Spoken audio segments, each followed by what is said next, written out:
So when I was doing my art foundation diploma at college, I had to create a final project and you could choose any theme at all.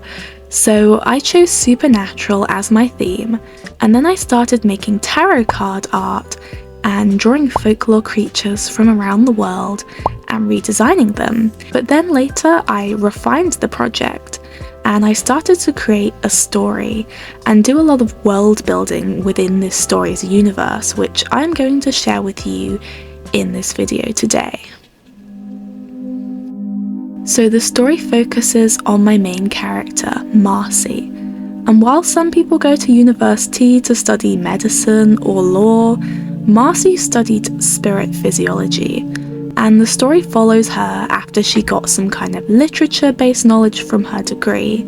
She's now actually doing an apprenticeship and getting that practical knowledge by going out into the field and doing some research for her thesis on these common woodland spirits known as Whillumps. And I will be talking to you about their lore today.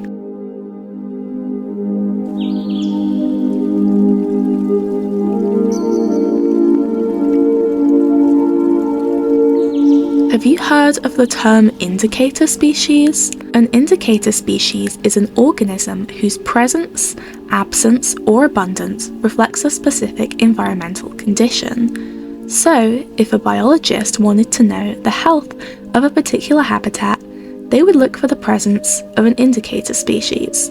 For example, amphibians such as frogs and toads are strong indicator species for pollution.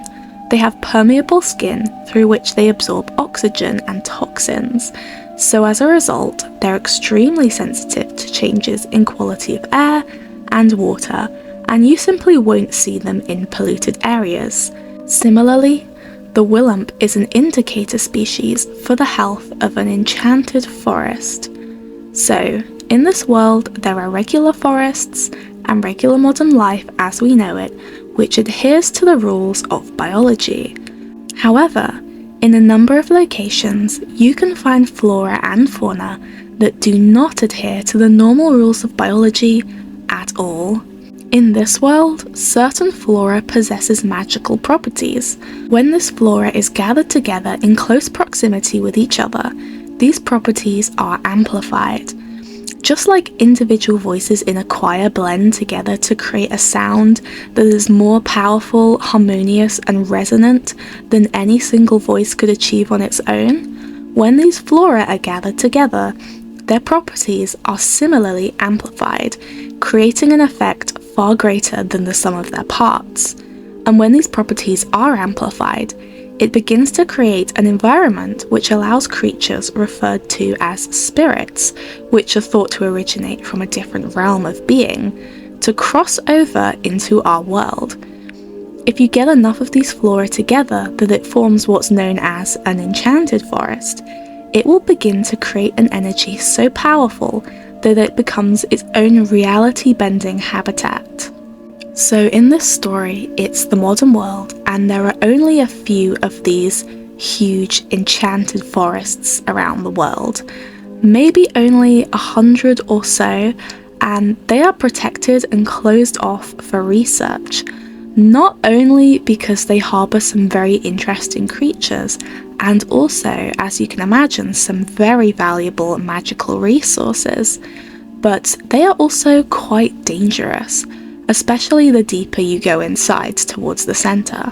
So throughout history, when these forests formed and began to become larger, this would allow for more types of spirits to cross over, and some of these could be incredibly powerful and dangerous to humans.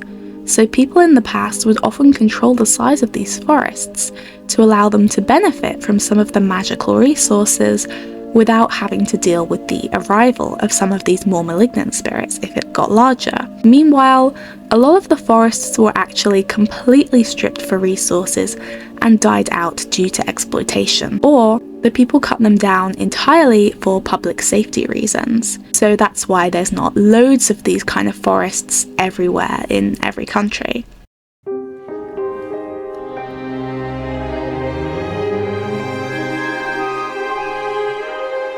So, back to the Whillumps.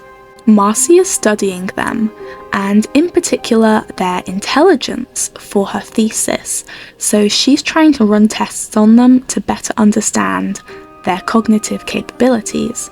Whillumps themselves are small woodland spirits found only across European enchanted forests, and I'm going to be showing you some both quite old art and some newer art of them now that my style has progressed a bit.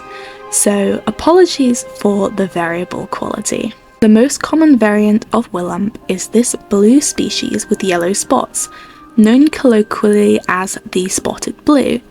They resemble a mushroom used as a tactic to blend in and camouflage from predators.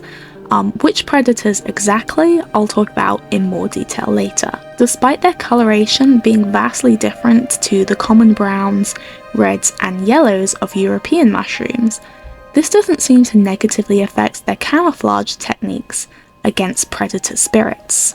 So, this has led researchers to theorize that the human perception of these creatures differs to the color perception of the spirits which hunt them.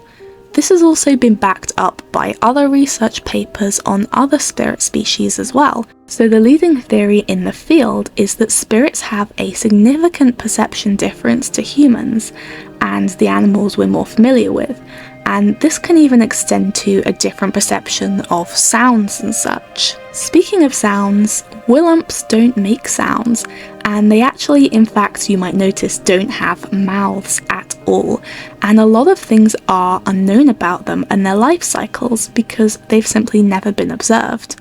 For example, Whillump mating has never been observed on record ever. Nobody has any clue how they do it, and they've never seen any younger baby ones. They don't seem to have sexes at all either. Whillumps have also never been observed eating anything or consuming anything in any kind of visible way, which has led researchers to class them as kinetivores, which basically means that they assume that they absorb the magical energy from the forest itself. And this is why they can be used as an indicator species. They're often around 1 foot tall or less in height. However, the largest one ever recorded reached a whopping 3 feet in height. If the forest is large and thriving, you'll tend to find them a lot more abundantly, and there will be a lot of bigger ones.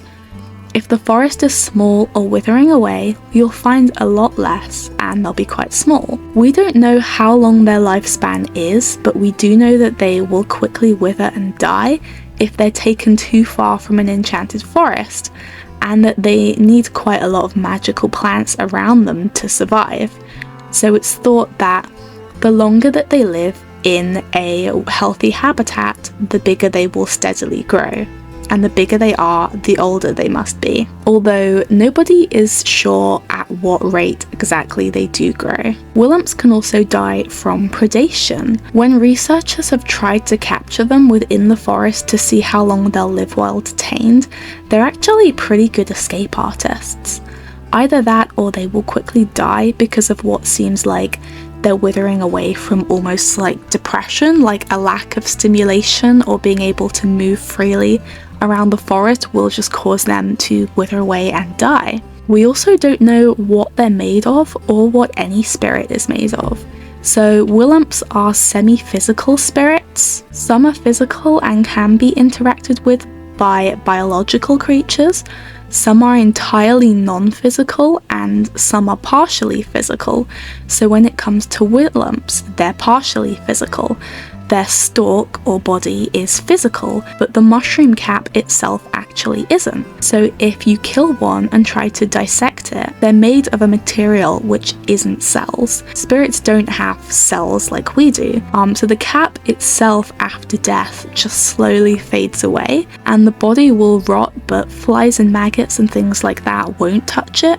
But other small spirits will help to decompose the body, and the body itself is actually edible though, and it's illegal now, but back in history there have been records that people have cooked them into like a mushroom stew kind of thing, and it's reported to have a slight nutty flavour, And there are rumours within the world that eating spirits has healing properties or cursing properties, but the Whillump doesn't have any verified healing properties, so scientific tests haven't actually revealed healing properties from eating Whillumps, but the rumour persists, which does mean that there is kind of a network of black market smugglers in the world who will try and illegally take spirits from the protected enchanted forests to be sold for medicinal purposes, or some darker purposes, because eating some of them can have really, really negative effects.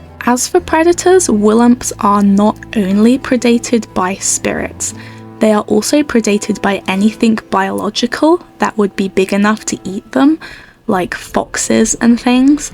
And the foxes have a really good time spotting them because, like I said, a lot of them, the most common species is the spotted blue.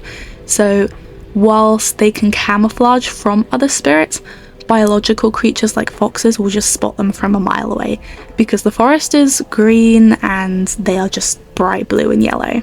So that's the Whillumps. Let me know what you thought about them in the comments, and if you found this video interesting, please let me know, because I could always return to this world and make a couple more videos about the spirits which exist in this universe. And if you have any interesting ideas of how to extend their lore, then that would also be really interesting to hear. So thank you so much for watching, and I'm trying to hit 2,000 subscribers by the end of this year, so anyway, I'll see you guys around next week. Bye!